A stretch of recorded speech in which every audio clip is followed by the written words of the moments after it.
Hello my dear students, हम Pankaj sir, आप देख रहे हैं गोल क्रैक क्लासेज।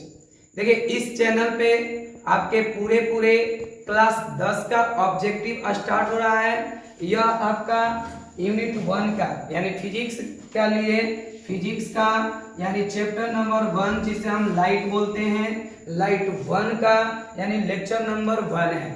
यह आपके एक महीने में पूरे आपका फिजिक्स, केमिस्ट्री और बायोलॉजी तीनों का आपका ऑब्जेक्टिव क्वेश्चन इस पे चढ़ जाएगा, यानी पूरे इस चैनल पे चढ़ेगा। इसको देखे जरूर। यहाँ पे हम लोग आज लाइट चैप्टर यानी 10 क्लास का चैप्टर नंबर 1 का लाइट यानी जिसे हम बोलते हैं, पहला चैप्टर का नाम है प्रकाश का परावर्तन।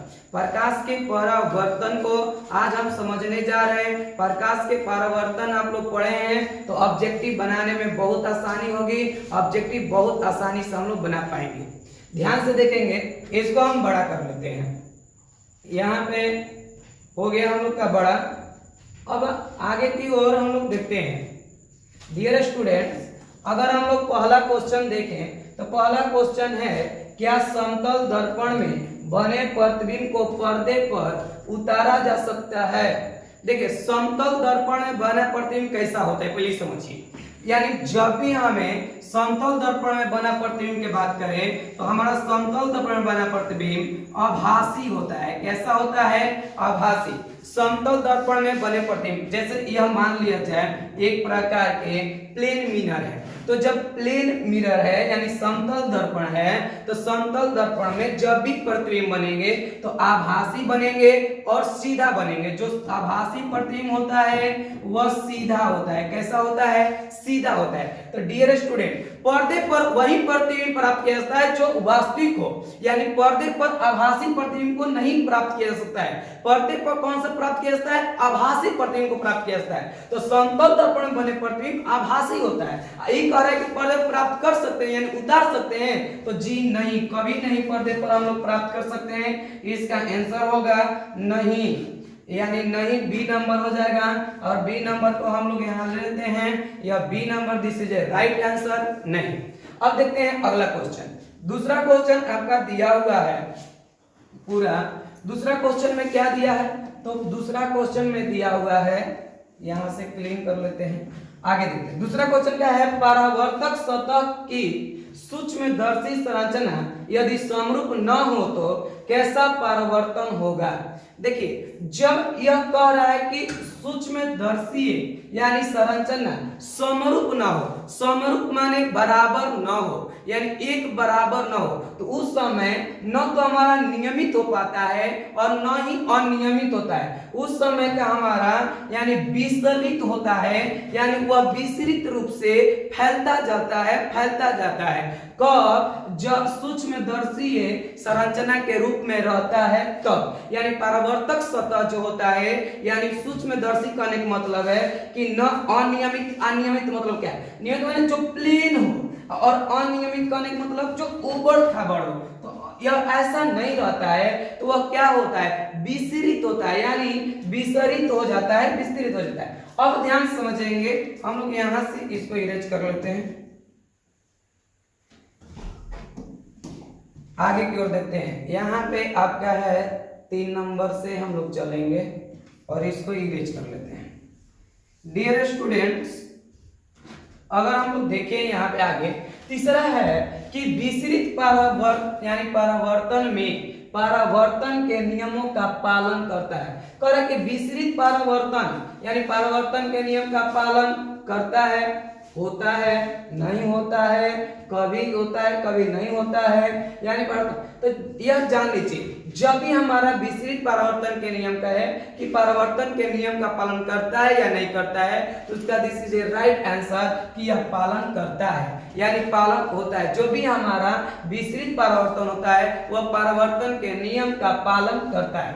देखिए अगला क्वेश्चन। अगला क्वेश्चन है कि उत्तल यानी उत्तल दर्पण में परावर्तक सतह पर लंबवत यानी गिरती किरणें फोकस पर क्या होती है? ध्यान से, उत्तल दर्पण है, उत्तल दर्पण ऐसा होता है, ध्यान से लीजिए, यह उत्तल मिरर है। तो कह रहा है कि इस पर लंबवत पड़ रही है किरणें।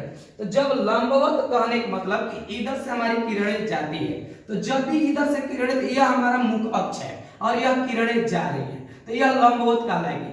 अगर ऐसे न जाके ऐसे जाए तो ये लंबवत नहीं कहलाएगी, ये लंबवत नहीं कहलाएगी। लंबवत कौन कहलाएगी? यह। तो यह जब लंबवत जाती है तो इसका मतलब क्या होती है? समानांतर हो जाती है। क्या हो जाती है? समानांतर। देख लीजिए क्या हो जाती है, तो समानांतर हो जाती है। यह कह रहा है कि फोकस पर समानांतर हो जाती है। फोकस पर क्या हो जाती है? समानांतर। यह फोकस पर समानांतर हो जाती है। अगला समझिए, किस दर्पण में वास्तविक प्रतिबिंब नहीं बन सकता है? बहुत सुंदर जवाब, बहुत सुंदर क्वेश्चन। कह रहा है किस दर्पण में वास्तविक प्रतिबिंब नहीं बन सकते हैं? इस दुनिया में दुए को दर्पण है जिसमें वास्तविक प्रतिबिंब नहीं बन सकता है, और एक दर्पण है जो वास्तविक प्रतिबिंब बना देता है। बनाने वाला कौन है? तो बनाने वाला अवतल है, और नहीं बनाने वाला कौन है? तो समतल है और उत्तल है। समतल और उत्तल में आपके जो होते हैं यह वास्तविक प्रतिबिंब नहीं बनते। कैसा बनते हैं? आभासी बनते हैं। कैसा बनते हैं? आभासी। तो यह आपका समतल दर्पण यानी this is a right answer नहीं होता है। देखिए समतल और अवतल, अवतल तो है यानी समतल और उत्तल, तो उत्तल तो है नहीं कि अवतल है, तो यह गलत है। सही क्या है? तो सही समतल दर्पण। लेकिन अगर यहाँ समतल का था उत्तल लिख देता, जब उत्तल लिख देता तो यह आंसर होता है, लेकिन यहाँ उत्तल नहीं लिखा, तो नहीं लिखा तो खाली समतल दर्पण। ठीक है, आगे समझिए। यानी 6 नंबर बोल रहा है कि दंत विशेषज्ञ, दंत विशेषज्ञ माने दांत के जो दवा करने वाला डॉक्टर होता है, उन डॉक्टरों को दंत विशेषज्ञ कहते हैं। यानी विशेषज्ञ किस दर्पण का प्रयोग मरीज के दांत का यानी बड़ा प्रतिबिंब देखने के लिए करता है? डियर स्टूडेंट, मैं एक बात बता दूं, 3 गो दर्पण के बारे में आप जानते हैं। कौन कौन तीनों दर्पण है? तो पहला नंबर हमारा है अवतल दर्पण, दूसरा उत्तल दर्पण और तीसरा समतल दर्पण। इन तीनों के प्रॉपर्टी याद करें। प्रॉपर्टी माने विशेषता। क्या विशेषता है? इसका विशेषता है कि जब भी इसमें प्रतिबिंब बनेगा तो बराबर बनेगा। कैसा बनेगा? बराबर बनेगा। और इसकी विशेषता क्या है? इसकी विशेषता है कि इसमें जब भी प्रतिबिंब बनेगा तो यह उत्तल है, तो उत्तल है तो छोटा बनेगा। कैसा बनेगा? छोटा बनेगा। जबकि इसका विशेषता है कि इसमें प्रतिबिंब छोटा, बराबर, बड़ा सभी प्रकार के बनेंगे। छोटा भी बनेंगे, बड़ा भी बनेंगे और बराबर भी बनेंगे। तो यहाँ पे बड़ा की बात की जा रही है कि बड़ा प्रतिबिंब बनाना है। तो डियर स्टूडेंट, बड़ा जब प्रतिबिंब बनाना है तो बन गया अब जो दर्पण, उसका नाम है अवतल। क्या नाम है? अवतल। तो इसे हम बोलेंगे अवतल। क्या है तू? अवतल। इजी सर, इसको टिक कर देंगे। कोई दिक्कत? कोई दिक्कत? कोई दिक्कत नहीं। एकदम टना टना जाते रहे और देखते रहे, दिमागिया में घुस जाएगा एकदम। एक बार देखो, ऑब्जेक्टिव यादें नहीं करना है जी। ऑब्जेक्टिव कहेगा हम यहाँ हैं सर, टिक लगाइए। देखिए यहाँ पे 7 नंबर क्वेश्चन बोल रहा है कि यदि किसी बीम माने वस्तु, बीम बोले तो वस्तु, यानी यदि किसी बीम पर यानी प्रतिबिंब का आवर्धन ऋणात्मक है तो उस प्रतिबिंब की प्रकृति क्या होगी? जब भी ऋणात्मक और धनात्मक की बात है, यह देखिए एक संख्या रेखा है। एज लाइक मान लिया जाए यह एक दर्पण है, अवतल दर्पण हो चाहे उत्तल दर्पण हो चाहे गोलीय दर्पण हो, उससे मतलब नहीं है। मतलब गोलीय दर्पण में अवतल हो चाहे उत्तल हो, यहाँ पे हमारा इसको हम मूल बिंदु मानते हैं, इसको 0 बोलते हैं। और डियर स्टूडेंट, जब 0 बोलते हैं तो इधर हमारा धनात्मक होता है और इधर हमारा ऋणात्मक होता है। इधर क्या होता है? ऋणात्मक। यह पहला बात है। दूसरा बात ये समझ लीजिए कि जब भी अवतल दर्पण होगा तो अवतल दर्पण के प्रतिबिंब यानी हमारा बनता है इधर, और उत्तल दर्पण जब होगा तो उत्तल दर्पण का प्रतिबिंब बनेगा इधर। तो जब भी कह दिया कि ऋणात्मक बनता है, यहाँ पे देखिए क्वेश्चन साफ से बोला है कि यदि किसी बीम का प्रतिबिंब यानी प्रतिबिंब का आवर्धन ऋणात्मक है तो उस प्रतिबिंब का प्राकृतिक क्या होगा, उस प्रतिबिंब का प्राकृतिक क्या होगा। तो ऋणात्मक की ओर बन रहा है यानी उसका आवर्धन माइनस में है। जब भी माइनस में आवर्धन आ जाए, जब भी माइनस में आवर्धन आ जाए तो ऐसे प्रतिबिंब हमारा आभासी होते हैं। कैसे होते हैं ऐसे प्रतिबिंब? जब भी माइनस में आ जाए तो माइनस में आए हुए प्रतिबिंब वास्तविक होते हैं। क्या होते हैं? वास्तविक। माइनस में प्रतिबिंब आता है तो वास्तविक होते हैं और वास्तविक प्रतिबिंब उल्टा होता है। कैसा होता है? उल्टा।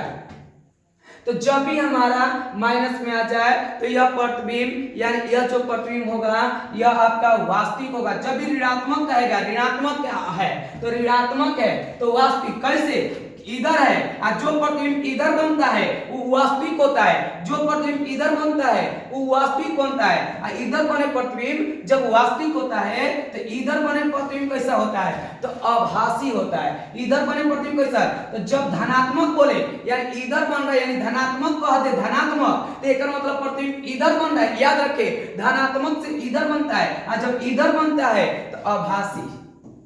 आभासी यानी धनात्मक आवर्धन हो जाए तो आभासी और ऋणात्मक आवर्धन हो जाए तो वास्तविक। जो वास्तविक होता है वो कैसा होता है?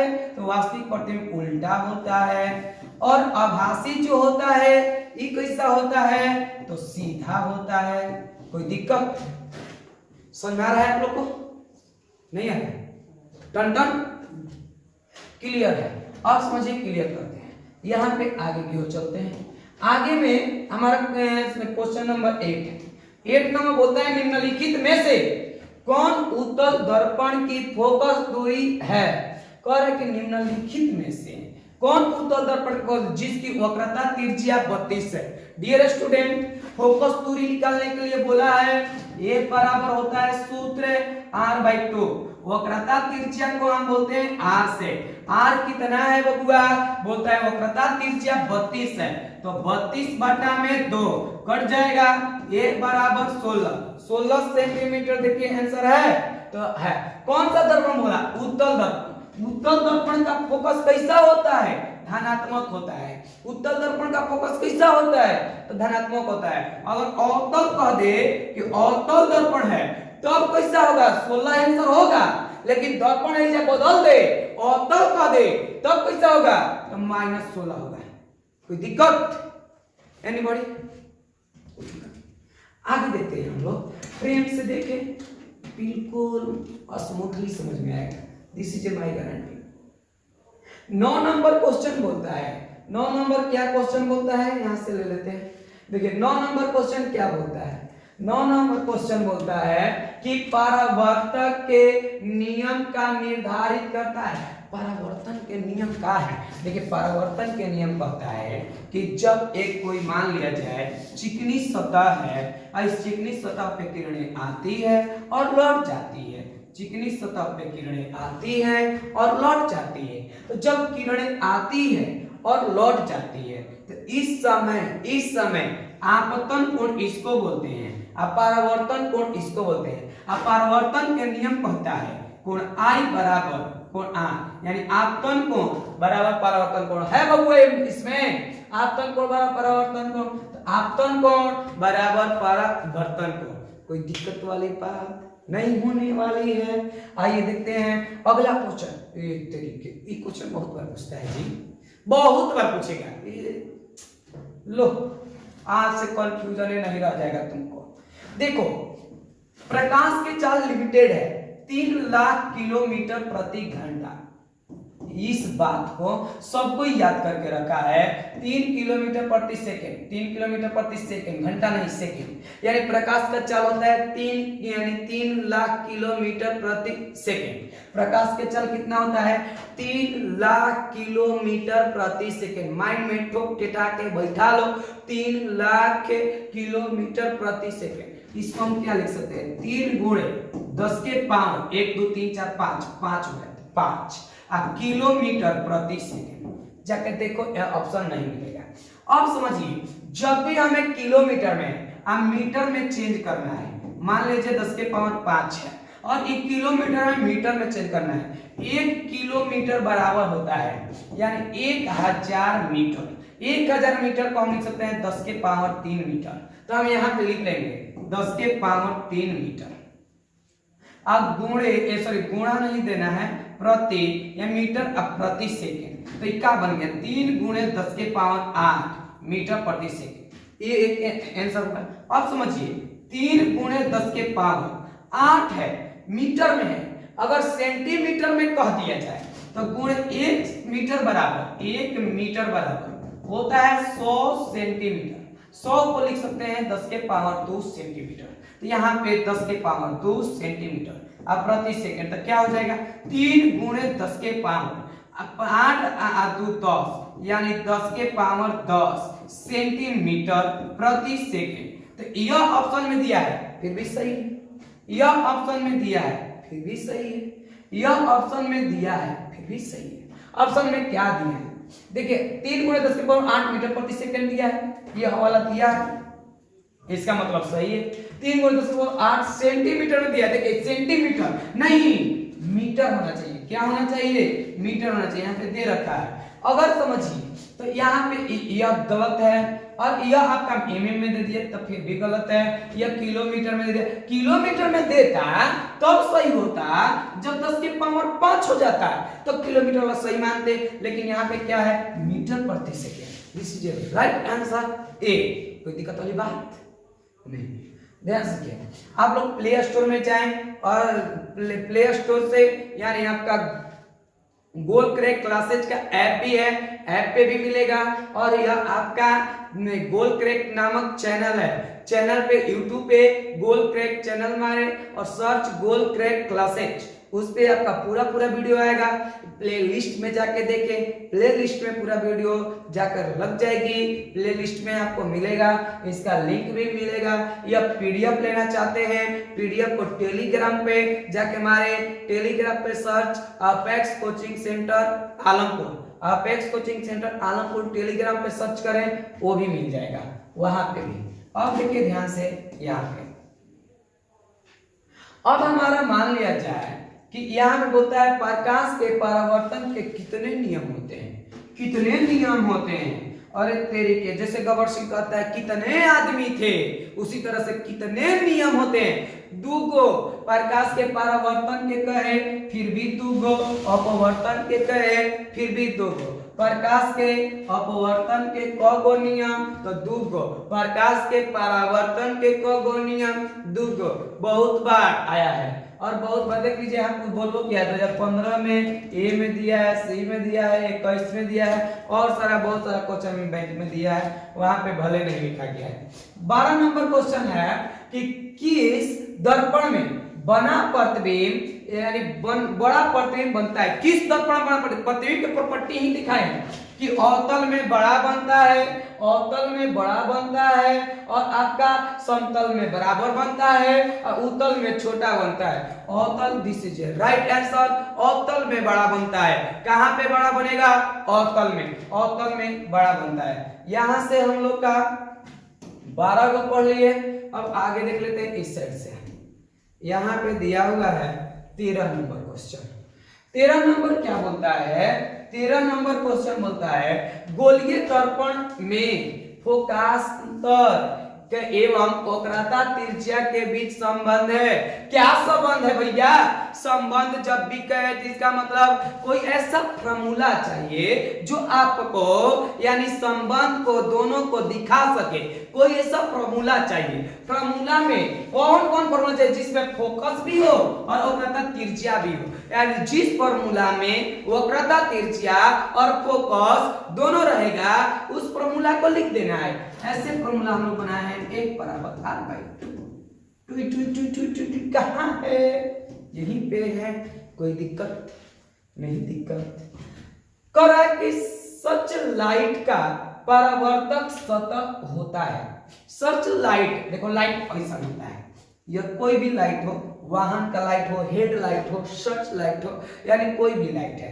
तो लाइट का यह आपका अपवर्तक सतह, जैसे मान लीजिए यह लाइट है, मान लीजिए छोटा बनाते हैं, बड़ा पर आप लोग नहीं समझ, यह लाइट है। आप लोग देखते होंगे कि लाइटवा के आगवा यहाँ पे कटोरी जैसा लगा रहता है, कटोरी जैसा इसमें लगा रहता है, और यहाँ पे एक बॉल रहता है, ऐसे रहता है। तो सर्च लाइट का यानी कैसा होता है, तो सर्च लाइट देखिए उत्तल की तरह है, तो ये सॉरी उत्तल नहीं अवतल, तो अवतल की तरह है, तो अवतल लगेगा। सर्च लाइट का परावर्तक सतह कैसा होता है, तो अवतल जैसा होता है। कैसा होता है, अवतल जैसा। दाढ़ी बनाने में, दाढ़ी बनाने में कौन सा दर्पण को उपयोग है, हमारे क्षेत्र में दाढ़ी बनाने में कौन अवतल लगाया जाता है, चल सेलुलर में मार खर खर खर खर खर खर खर खर मार देता है, और नहीं तो हम लोग तो समतले दर्पण में बना लेते हैं। लेकिन फिजिक्स है ये ना कि घरे पापा समतल दर्पण में देख देख के बना दे रहे हैं तो हम लिख देंगे समतल दर्पण, दिस इज राइटर। नहीं, समतल दर्पण यहाँ पे नहीं होगा।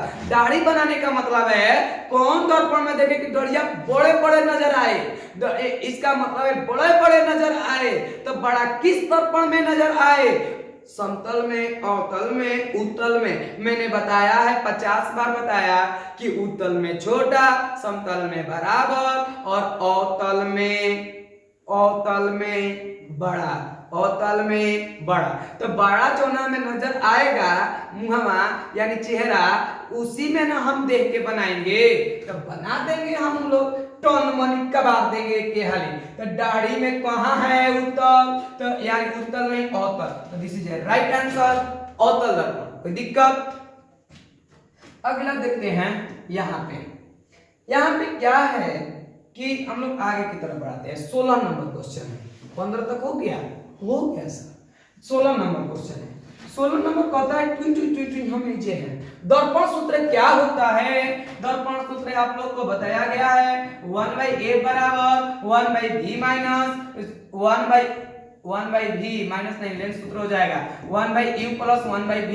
ऐसे लिखे फिर भी सही है, या मान लीजिए 1/v प्लस 1/u बराबर 1/f, यह भी लिखे सही है। यह दर्पण सूत्र है। देखो ऐसा कहीं लिखा नजर आ रहा है, एकदम आ रहा है सर, डी नंबर। यहां पे देखिए ध्यान से 17 नंबर क्वेश्चन कहता है किस दर्पण में यानी केवल आभासी प्रतिबिंब बनेगा, किस दर्पण में, दो दर्पण में। कौन कौन में, दो में। एगो में केवल आभासी बनता ही नहीं है, दो में बनता है। कौन कौन है दो चौकट, एगो का नाम है समतल, समतल, और दूसरा का नाम है उत्तल, दूसरा का नाम है उत्तल। ये दोनों चौकट है समतल और उत्तल, जो कैसा प्रतिबिंब बनाता है, केवल आभासी बनाता है। कैसा बनाता है, केवल आभासी बनाता है। तो केवल आभासी कहाँ है जी, तो समतल उत्तल। वो सर पीछे हैं, डांट के मत बोलिए। तो यहाँ पे है समतल और उत्तल, तो यहाँ पे हमारा हो जाएगा। कोई दिक्कत वाली बात है तो बोल लीजिए। आगे देखते हैं, आगे कहाँ है, तो यहाँ पे है। बोलता है कि समतल दर्पण में प्रतिबिंब की प्रकृति क्या होगी। समतल दर्पण प्राकृतिक है, जहां प्रकृति की बात है, वास्तविक आभासी उल्टा सीधा की बात आती है। जहां प्राकृतिक कह दे वहां पे वास्तविक आभासी सीधा उल्टा के बारे में सोचना है। समतल बच्चों, समतल यानी समतल, हमारा जो समतल है, सम जिसका हो तल उसी को कहते हैं समतल, जिसका तल हो सम माने बराबर उसी को कहते हैं समतल। और समतल दर्पण में प्रतिबिंब कैसा बनता है, आभासी। कैसा बनाता है, आभासी। जहां आभासी बात आ जाए ओइजा सीधा जाता है, जहां आभासी बात आ जाए ओइजा सीधा। लड़का भुला जाता है, आभासी में उल्टा मार देता है, आभासी में सीधा रहता है। जैसे देखिएगा छोटी छोटी लड़का को, जैसे आभासी को याद रखिए, जौन हमनी के पास में लड़का बोलता है वो सीधा सीधा रहता है, यानी वो सीधा रहता है, टिराही नहीं करता है। लेकिन जो दूर रहता है वो टिराही ने घुट्टियों मारता है, लेकिन जो सीधा सीधा उसको डर रहता है जहां घुमानी एक थप्पा दे। तो यानी जब हमने को सीधा लेकर के बोला करे के रहेला त का कर दिया, हेने सुन यानी आओ आओ आओ, आ जोना से आओ आओ ओकरा माने आभासी आभासी आभासी, आ जहां आभासी आभासी ओइ जा सीधा सीधा जहां अपना करीब आ गेले, यानी सीधा करे खातिर यानी एक दो थाप लगाए खातिर कह आओ आओ, यानी सीधा करते हैं ओकरा के सीधा करे खातिर बोलते हैं एक मतलब आभासी आभासी। आओ आओ माने अ से आओ, अ से आभासी, आभासी में आवेला त का होला सीधा हो जाला लइका, ऐसे सीधा आभासी पद कैसे बनता है सीधा। कोई दिक्कत एनीबॉडी? सुना मजा आ रहा? अब देखिए ध्यान से, यहाँ पे आगे गोलीय दर्पण की फोकस दूरी उसकी वक्रता तिरछिया की, गोलीय दर्पण की फोकस दूरी कह रहा है, उसकी वक्रता तिरछिया की आधी होती है। गोलीय दर्पण की फोकस दूरी, फोकस माने ए, वक्रता तिरछिया की आधी होती है। जैसे मान लिया जाए हमें यह 16 है, ई कितना होगा f के मान 2 से भागा दे दीजिए, यानी 8 हो गया। तो r के मान अगर 16 है तो इसका मान 8 आ रहा है, एक मतलब आधी है। क्या है? आधी है। कोई दिक्कत है? नहीं है। 19 कहता है गोलीय दर्पण की फोकस दूरी उसकी वक्रता तिरछिया की आधी होती। अरे यार अभी तो बोल रहा है, ये पढ़ दिए 20 नंबर। कोई दिक्कत? देखो 20 नंबर कहता है एक उत्तल दर्पण में बना प्रतिबिंब हमेशा होगा। उत्तल दर्पण जहां बात करे वहां आभासी होगा। कैसा होगा? आभासी। समतल दर्पण कहे आभासी, समतल कहे तब आभासी, उत्तल कहे तब आभासी, दोनों कंडीशन आभासी।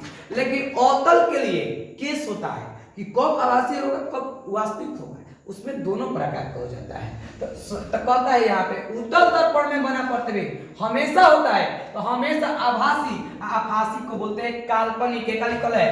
काल्पनिक। काल्पनिक। अब काल्पनिक प्रतिबिंब और आभासी जो होता है सीधा होता है। आभासी प्रतिबिंब कैसा होता है? सीधा। आवर्धित माने क्या होता है? आवर्धित माने बड़ा और हरासित माने छोटा। हरासित माने छोटा। तो उत्तल दर्पण जब भी प्रतिबिंब बनाता है छोटा प्रतिबिंब बनाता है। उत्तल दर्पण कैसे प्रतिबिंब बनता है? छोटा प्रतिबिंब बनता है। याद रखें, माइंड में ठोकते के रुक डाले। उत्तल दर्पण प्रतिबिंब बनाता है छोटा। कैसा बनाता है? छोटा। उत्तल दर्पण का जो प्रतिबिंब होता है वो छोटा होता है। आभासी है तो कैसा होगा? तो आभासी है तो सीधा होगा। यहाँ पे 3 केस याद रखें। उत्तल दर्पण में बने प्रतिबिंब छोटा और उत्तल दर्पण में प्रतिबिंब आभासी। जो आभासी है वो जब सीधा है तो सीधा है तो देखो तो क्या होगा? आभासी को ही हम बोलते हैं काल्पनिक। काल्पनिक क्या बोलते? काल्पनिक बोलते। क्या बोलते? काल्पनिक बोलते। काल्पनिक। और काल्पनिक है हरासित। हरासित मतलब छोटा। काल्पनिक और छोटा। कोई दिक्कत? सुना रहा है? नहीं आ रहा है तो बोलिएगा। अब देखिए कह रहे ईंट है। क्या है? वस्तु है। नहीं, ईंट है। अगर ऐसे कोई कह दे ईंट क्या है? वस्तु है। नहीं, ऑप्शन देखो, यानी उसका ऑप्शन देखिए। ऑप्शन में क्या है? यानी कह रहा है कि ईंट है तो ऑप्शन में यहाँ पे हम लोग इसका कहाँ गया? यहाँ है। ईंट है तो क्या है? तो पारदर्शी पदार्थ, अपारदर्शी पदार्थ, आभासी पदार्थ और कोई नहीं। जानते हो इतना लाइट जल रहा है ना कि बड़ा चमक रहा है, दिखाई नहीं दे रहा है, तो इसलिए ऐसे एंगल बना के देखना पड़ रहा है। जाने तो कोई दिक्कत नहीं। यहाँ पे आप लोग को दिखाई फ्रेश देता होगा। तो यहाँ पे क्या है? क्या क्या क्या बोले हम लोग? ईंट है तो ईंट एक प्रकार। ईंट में से प्रकाश जिस, देखिए ध्यान से, ईंट होती है बोला है। तो ईंट जब बोला है तो यहाँ पे जब प्रकाश के किरणें जिसमें पार कर जाए उसे बोलते हैं पारदर्शी। जिसमें प्रकाश की किरणें पार नहीं करे उसे बोलते हैं अपारदर्शी। बताओ तो ईंट में प्रकाश की किरणें कभी पार करेगी? कभी नहीं सर। ऐसे कैसे हो जाएगा? है दीवार है, अब पार करती तो वो पार ना लगता, दिखाई देता, लगता नहीं दिखाई देता।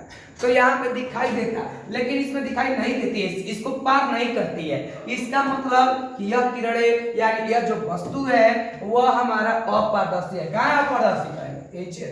ओ तेरी के तू चल दिया उधर। क्वेश्चन नंबर 21 क्वेश्चन नंबर 21 यहाँ से लॉक करते हैं, यहाँ से लॉक करते हैं। अब देखते हैं यह होता है अपारदर्शी। क्या होता है? अपारदर्शी।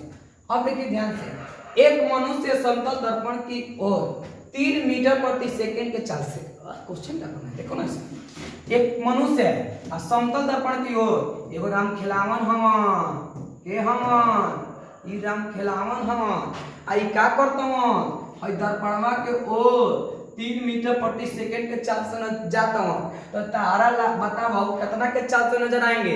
तो हेने जब जइहन ई राम खिलावन 3 किलोमीटर प्रति सेकंड के चाल से, तो आप देखिएगा दर्पणवा में, तो ई जातवन 3, तो होनियो से आवतवन 3, यानी 3 3 कितना हो गेलन? 6।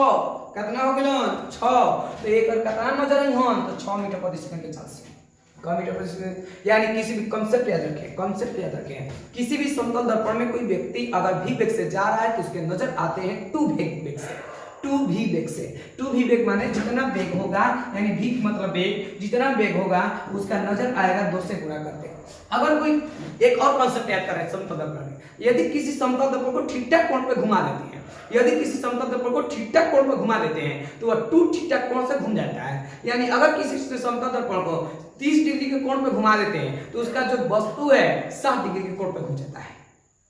यानी उसका वस्तु जो है उसमें प्रतिबिंब जो बन रहा है वस्तु का वो 60 डिग्री कोण पर घूम जाता है। यदि किसी समतल दर्पण को ठीक ठाक कोण पर घुमा देते हैं तो उसमें बने प्रतिबिंब 60 डिग्री के कोण पर घूम जाता है। कोई दिक्कत नहीं, तो सही डबल कोण 6 बनेगा। करे संयुग्मिक फोकस संभव है केवल, तो जब भी संयुग्मिक फोकस करे यानी संभव की बात करें तो संयुग्मिक फोकस केवल अवतल दर्पण में ही संभव है, यानी बाकी में संभव नहीं है। यहाँ पे क्योंकि अवतल दर्पण का पारदर्शिता हमारे पास होता है, उसी में हम बना सकते हैं 2 को। ये देखिए ध्यान से 24 नंबर क्वेश्चन। तो 24 नंबर क्वेश्चन है कि एक उत्तल दर्पण की फोकस दूरी 20 सेंटीमीटर तो का तेज है, ये बौरा कहेंगे 20 सेंटीमीटर तो कौची फोकस है, फोकस दूरी 20 है, तो बोलता है कौची वक्र त्रिज्या ए बराबर जब r/2 होता है, यहाँ पे a बराबर जब r/2 होता है तो f का मान है 20, तो गुणा हो जाएगा 2 बराबर r, यानी 40 बराबर r।